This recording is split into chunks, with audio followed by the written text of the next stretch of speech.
rights of dissenters. It's there. I mean, you can look it up for yourself.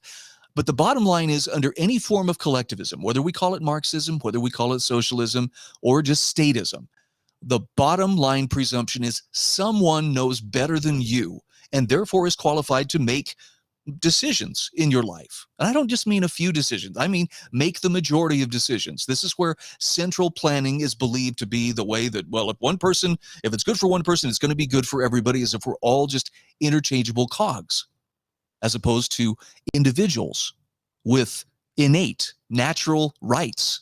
And the job of the state is to uphold and protect those rights and to keep us free, not to micromanage us like a bunch of herd animals.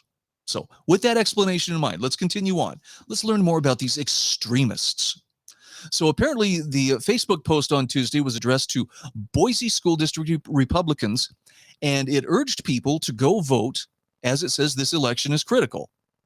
Okay, no argument here. School boards across the country and locally have become increasingly contentious and political.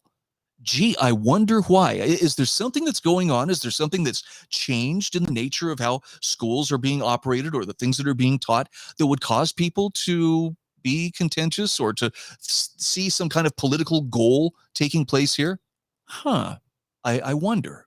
Throughout the pandemic, issues such as mask wearing and vaccines raised the temperature at school board meetings. You know, to be fair, it wasn't just the fact that it was mask wearing or vaccines. It was the fact that someone centrally planning it mandated and made it mandatory for everybody. In other words, people weren't allowed to use their own better judgment. Locally, the Napa School Board has seen the resignation of a school board member as well as Superintendent Paula Kellerer, who wrote in a letter that the school district's interests should supersede personal interests, politics, and ideologies.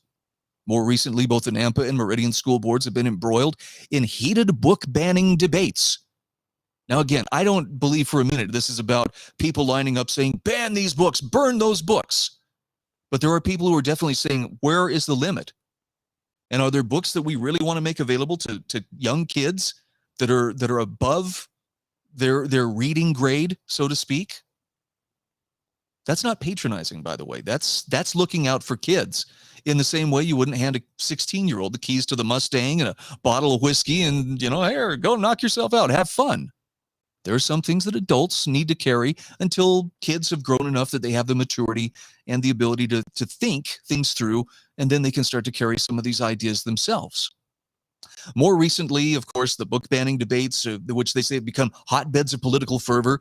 The Idaho Liberty Dogs have distributed flyers promoting the banning. Now, again, they call it banning, but this is, I think, opening the door to conversation about what books should be made available, and are there things that we should draw the line? I mean, look, if your book is showing underage people having same-sex sex, maybe that's over the line. I know some people are going to be fine with it. What? That's healthy. That's good. That's a normal thing. But for a lot of parents, myself included, no, that's not going to fly with my kid. And these Idaho Liberty Dogs apparently have been present and vocal at the meetings, which of course is the sign of an extremist, right? People who are not extreme would simply sit in a meeting and would quietly nod their heads. They would just nod in agreement, like they were on an NPR show. Yes, we just talk in quiet tones and agree with everything that's being said. Nope. You want to be free, you've got to be willing to speak up and apparently to be maligned. Now, of course, the school board candidates also, one of the ones that they endorsed was Steve Schmidt, who's the incumbent for the 4th seat. Now, I get the impression that some within the Idaho press aren't a real big fan of Steve Schmidt, because I believe he was appointed to that seat, and he's actually being challenged by an 18-year-old, or will be 18 years old next week, high school senior in Boise, Shiva Rajbandari. Now, Shiva, I have to give him credit. He's a very driven kid. We talked about him before on the program. And yeah, I'm seeing shades of a young Justin Trudeau here. No, that wasn't meant as a compliment. But he saw the opportunity to draw the spotlight to himself, and so on Wednesday issued a comment on extremist endorsements. And this young man said, in part, "Extremism has no place on our school board. I reached out to Mr. Schmidt Tuesday night and urged him to disavow this endorsement. It is my sincere hope that he does so." Okay, so Looks like I wasn't the one endorsed by this this Idaho Liberty Dogs group, but now I'm going to at least draw attention to myself by calling them names, making sure that the incumbent knows these are extremists and he should disavow their endorsement. Here's what else he had to say. He said, we cannot back down to bullies like the Idaho Liberty Dogs and the so-called Boise School District Parents Association. Wow, so-called. What exactly do you think they're made up of? I mean, could it possibly be parents of students within the Boise School District? Oh, wouldn't that be subversive? We've already seen the influence of extremist groups in our community, false accusations of indoctrination against our teachers and staff, book bans and circumvention of procedure in Nampa schools and Meridian libraries, and armed threats against high schools right here in Boise. I mean, this is a pretty good laundry list. Bullying, let's see, what else? Extremism, false accusations of indoctrination. Hey, we'll take a look at what that might look like here in a minute. Our school board elections, he says, are an essential component of public input on K through 12, but they're also an opportunity for groups such as these to advance their hateful agenda.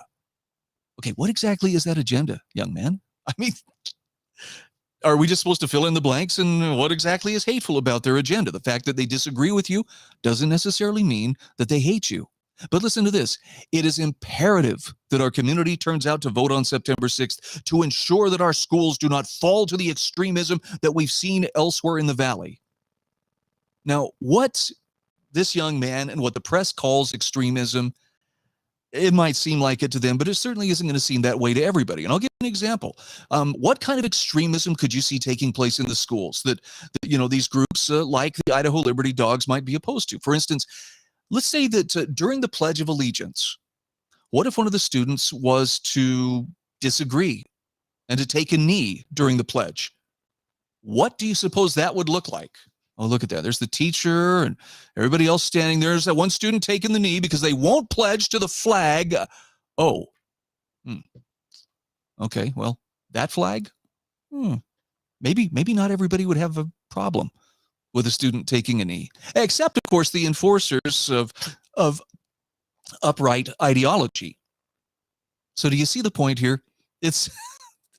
There's a lot of name calling. There's not a lot of evidence other than, well, these people may disagree, and perhaps they disagree for good reason. Perhaps they just don't want to see a bunch of statist garbage being pushed on kids.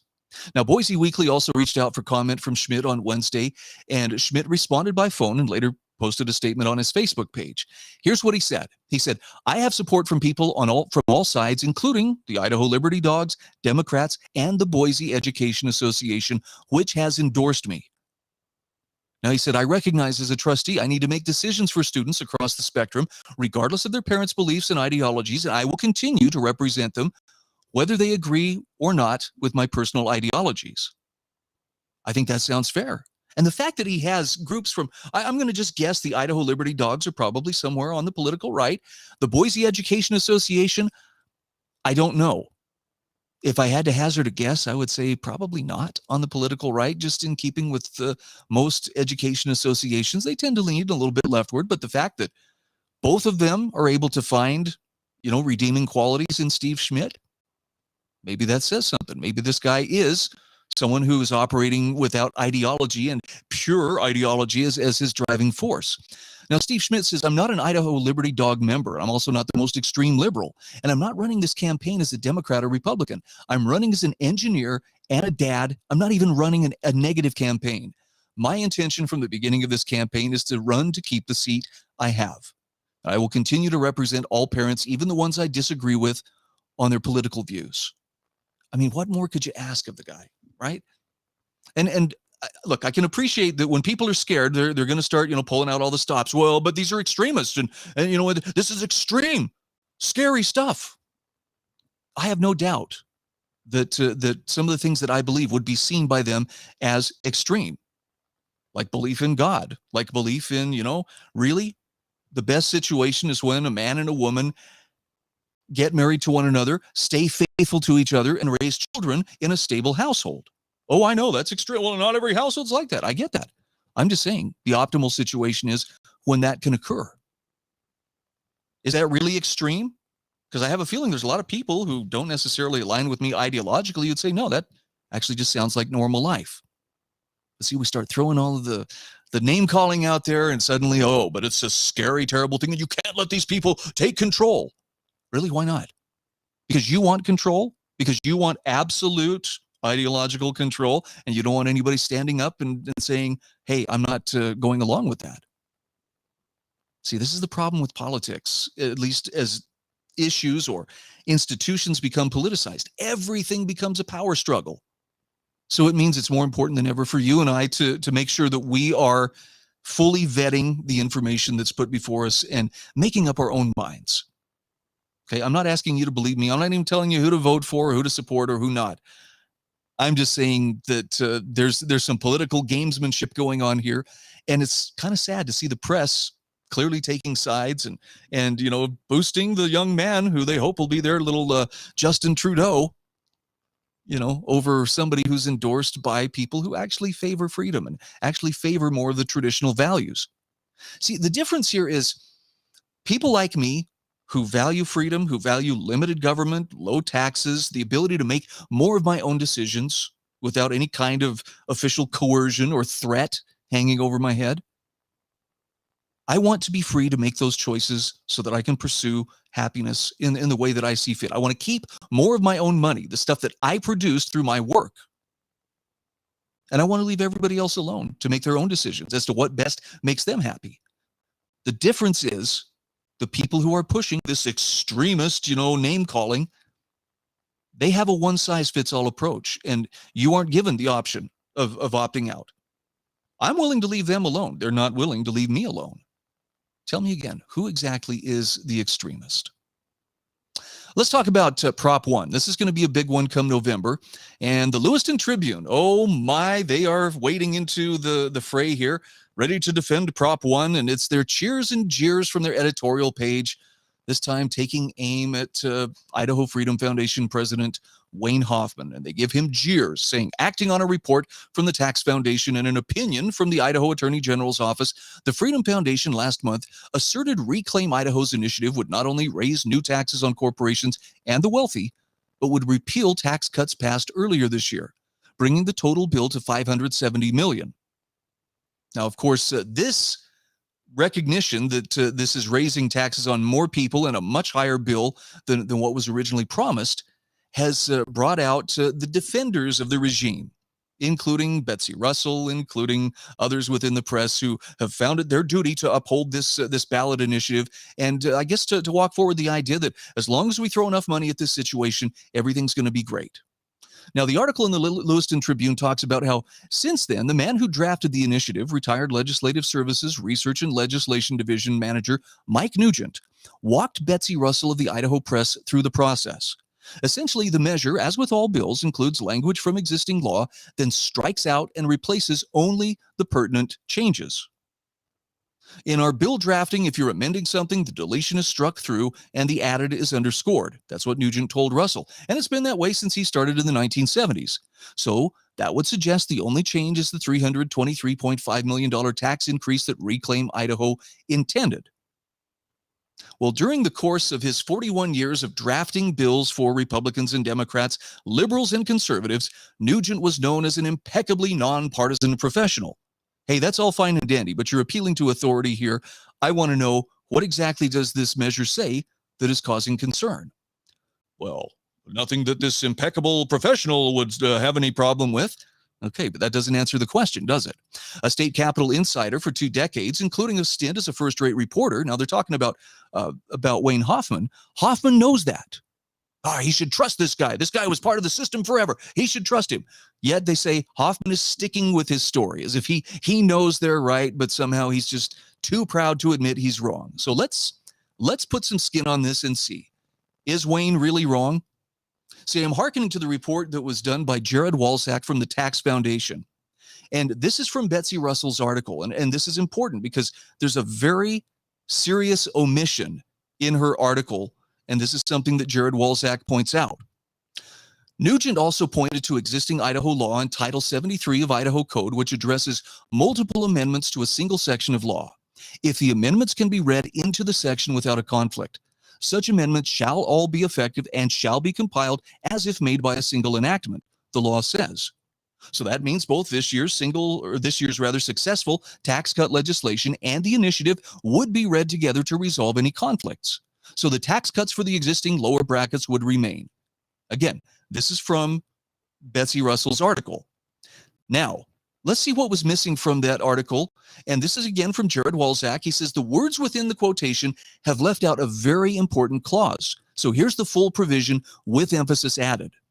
If multiple amendments to a single section of Idaho Code have been or are made during a legislative session, and if the amendments can be read into the section without conflict, such amendments shall all be effective and shall be compiled as if made by a single enactment. See, the problem is the Idaho legislature had adjourned for the year, so this ballot measure was not part of that legislative session, and no ballot measure would be. So leaning on this provision simply doesn't work. And this is to say nothing of some of the other concerns that have come up, including the inverted inflation adjustment, the tax cliff. There are at least 3 problematic areas within this ballot measure, not the least of which is the amount is much higher than what we're being told by Reclaim Idaho as well as its defenders within the press. Now again, Jared Walczak says these are major concerns. Nothing in the Idaho Press article warrants the bold conclusion that the claims are unfounded.